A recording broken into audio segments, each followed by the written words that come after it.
Na aula de hoje, falaremos sobre os principais fatores que afetam as larguras de linha em espectroscopia e quais artifícios podem ser utilizados para minimizarmos esses efeitos de alargamento de sinais. São três os fatores que influenciam a largura de linha dos sinais de espectroscopia de absorção. Número 1 é o que chamamos de largura de linha natural. Número 2, o alargamento colisional. E o número 3 é o chamado efeito Doppler. Após as explicações dessa aula, vocês serão capazes de compreender o porquê de determinados tipos de espectroscopias, como a de ressonância magnética nuclear, apresentam linhas espectrais bastante finas, enquanto que a espectroscopia na região do ultravioleta e visível apresentam linhas mais alargadas. Vamos começar falando da largura de linha natural. Esse fator, como o próprio nome diz, ocorre de forma natural em qualquer sistema de estudo e não é capaz de ser remediado. Para entendermos esse fenômeno, temos que abordar sobre o princípio da incerteza de Heisenberg. Esse princípio estabelece que em qualquer tipo de medida existe uma incerteza na distância, ΔX, e no momento, ΔP. E esta incerteza é maior ou igual à constante de Planck, h, sobre 4π. Faremos uma ginástica mental agora para reescrever essa relação de forma a chegarmos ao entendimento sobre como esse princípio afeta as larguras de linha espectrais. Sabemos que momento expressa a relação multiplicativa entre a massa e a velocidade, como mostrado em amarelo. Por conveniência da explicação, se inserirmos o fator tempo em azul na parte superior e inferior da relação, em nada mudaremos o seu significado. Dessa forma, poderemos tratar de outras grandezas físicas para alcançarmos o aspecto importante da explicação. Em rosa, vemos que a velocidade sobre o tempo equivale à aceleração, e seguindo esse raciocínio, massa vezes aceleração em verde equivale à força de um sistema. Por último, a distância multiplicado pela força em azul equivale à energia, e assim alcançamos a relação desejada para seguir na explicação das larguras de linha. Se incluirmos novamente o delta, que aqui nos traz a menção da incerteza, podemos dizer que a incerteza na energia e a incerteza no tempo é maior ou igual à constante de Planck sobre 4π. Dentro do contexto de radiações eletromagnéticas e promoção de transições eletrônicas para estados excitados, introduzimos nesse momento um outro conceito de fundamental importância no campo da espectroscopia, o tempo de vida, representado pela letra tau, aqui expresso em verde. Esse tempo representa a pequena fração temporal em que a molécula experimenta seu estado excitado mediante a absorção de radiação eletromagnética. Em outras palavras, o tempo que o elétron fica em seus orbitais antiligantes antes de retornar aos orbitais ligantes. A incerteza na energia, ΔE, também estabelece que, mediante incidência de uma radiação sobre um determinado material, é possível que essa radiação não contenha apenas fótons no comprimento de onda necessário para satisfazer a condição de ressonância e promover a absorção desse fóton. A melhor representação desses fótons incidentes seria uma distribuição de comprimentos de ondas mais e menos energéticos, como representados pelas linhas verticais vermelhas na ilustração dos níveis de energia. Entretanto, apenas os fótons que contenham o exato nível energético e que satisfaça a condição de ressonância serão absorvidos e promoverão a transição eletrônica para um determinado estado excitado, no esquema representado pela seta em azul. Pois bem, essa incerteza na energia ΔE é exatamente a origem do termo da largura de linha natural. Não temos como precisar que um determinado comprimento de onda selecionado pelo monocromador do instrumento apresente única e exclusivamente o comprimento de onda de interesse para promover aquela transição eletrônica. Em termos mais didáticos, é como ao selecionar, por exemplo, um comprimento de onda de 280 nanômetros pelo monocromador, incidíssemos na amostra uma variação entre os comprimentos de onda de 278, 279, 280, 281 e 282, e jamais apenas o comprimento de onda único de 280 nanômetros, como em uma função conhecida por delta de Dirac. Sempre haverá uma distribuição de comprimentos de onda, pequena que seja, e que irá contribuir para alargar as linhas de absorção. Se substituirmos agora essa incerteza da energia pela definição de energia que vimos nas primeiras aulas, ou seja, constante de Planck vezes a frequência, poderemos concluir que a incerteza pode também ser atribuída à frequência de onda, ΔV. Como a constante de Planck, H, está em ambos os lados da equação, podemos facilmente desprezar sua contribuição. E por fim, se isolarmos a incerteza da frequência de radiação, teremos nessa equação o cerne para compreender as alterações de alargamento de linhas espectrais em diferentes tipos de espectroscopias. A equação estabelece que, quanto maior o tau, ou seja, o tempo de vida da transição energética, menor será a incerteza na frequência, ou, como definimos anteriormente, a largura natural de linha.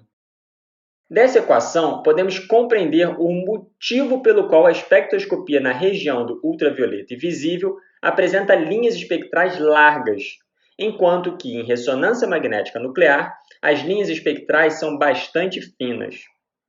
Muito bem, conforme conversamos, as transições que ocorrem na região do ultravioleta são transições nos orbitais moleculares dos elétrons e estão separadas por barreiras energéticas muito grandes, como pode ser observado no primeiro esquema, onde o tempo de vida da transição está representado por τ1.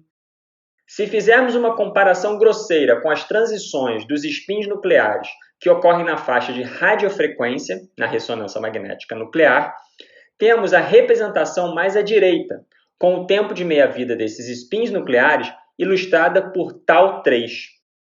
Vejam que quanto maior a frequência da radiação incidida, haverá uma maior contribuição para o alargamento de linha natural, pelo princípio de incerteza de Heisenberg. Uma situação que não temos como nos livrar, é um aspecto da natureza da radiação eletromagnética. Em ressonância magnética nuclear, as linhas espectrais são bem mais finas, por conta das barreiras energéticas entre os estados fundamental e excitado dos spins nucleares serem muito pequenas, quando comparadas, por exemplo, aos do ultravioleta. A radiação necessária para promover essas transições são, portanto, muito pouco energéticas, ou seja, em frequências muito baixas. Mais interessante ainda é o exercício de avaliar a relação inversa entre a incerteza na frequência e o tempo de vida no estado excitado. Lembrem-se que a definição da grandeza ΔV é intercambiável entre largura de linha, incerteza na frequência e, em última instância, a incerteza na energia de radiação. Quanto maior o tau, portanto, menor será o valor final dessas grandezas. Essa relação é coerente com as evidências experimentais dos diferentes tipos de espectroscopias. Na espectroscopia do ultravioleta, onde temos barreiras energéticas grandes por conta de transições entre orbitais eletrônicos, os valores de tempo de vida dos estados excitados são muito curtos, na faixa de nanosegundos. Isso é explicado pelo fato de que estados excitados tendem a ser mais reativos. Logo, quando a barreira energética para promover esses estados for muito grande, a instabilidade da molécula nesses estados também será muito grande, o que culminará em uma tendência natural de ele existir por um curtíssimo período de tempo por lá. Isso quer dizer que seu retorno ao estado fundamental ocorrerá de maneira extremamente rápida. No caso da ressonância magnética nuclear, como as barreiras energéticas entre os estados fundamental e excitado são muito pequenas, esses estados de spin nucleares são muitíssimo menos instáveis quando comparado aos estados excitados de orbitais eletrônicos.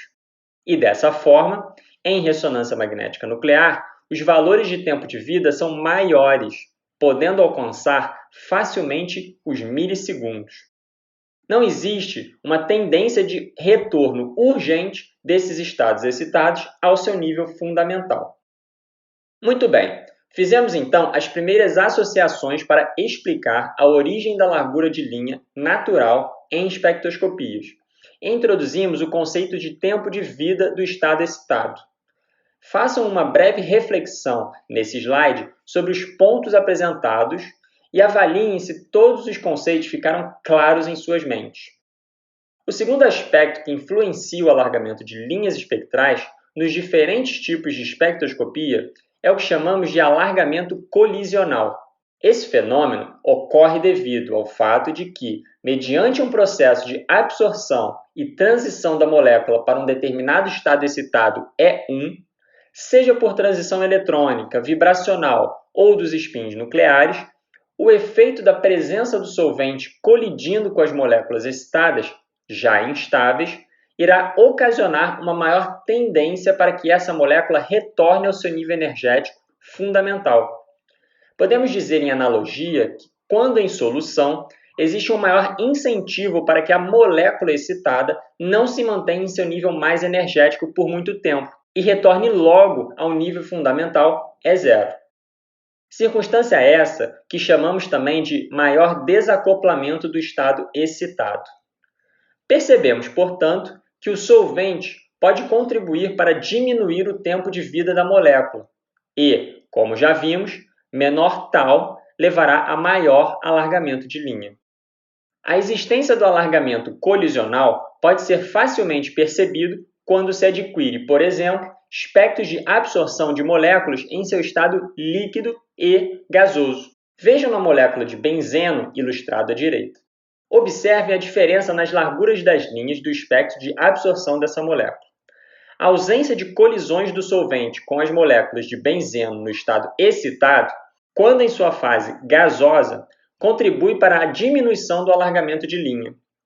Quando tratamos de biomoléculas como proteínas e ácidos nucleicos, é muito improvável que possamos fazer medidas espectroscópicas dessas espécies em sua fase gasosa. Portanto, no estudo de biomoléculas, o alargamento de linhas espectrais por conta do efeito colisional é algo também bastante difícil de contornar. E por último, mas não menos importante, o efeito Doppler, que estabelece que a frequência incidida em uma amostra não é a mesma frequência quando da emissão da onda, sendo, portanto, uma frequência relativa. Essa alternância na frequência da onda ocorre devido a um fator de velocidade, que pode contribuir positiva ou negativamente para essa mudança da frequência. Essa velocidade em sistemas moleculares pode ser compreendida como a velocidade de movimentação das moléculas em solução. Portanto, se moléculas se movimentam mais rapidamente, a frequência relativa da onda será maior que a frequência incidente. Logo, haverá maior alargamento de linha, conforme conversamos anteriormente. Por outro lado, se essa velocidade for reduzida, poderemos ter o efeito contrário e, com isso, menor alargamento de linhas espectrais. Felizmente, o efeito Doppler pode ser minimizado se variarmos a temperatura do sistema em estudo. Especialmente em biomoléculas, esse procedimento de utilizar temperaturas menores é bastante conveniente. Com menores temperaturas, promovemos menor movimento cinético às moléculas e, com isso, podemos reduzir o alargamento de linhas espectrais por contribuição do efeito Doppler. Ótimo, pessoal! Na aula de hoje, apresentamos os principais aspectos que afetam a largura das linhas em espectros de absorção. Até a próxima aula!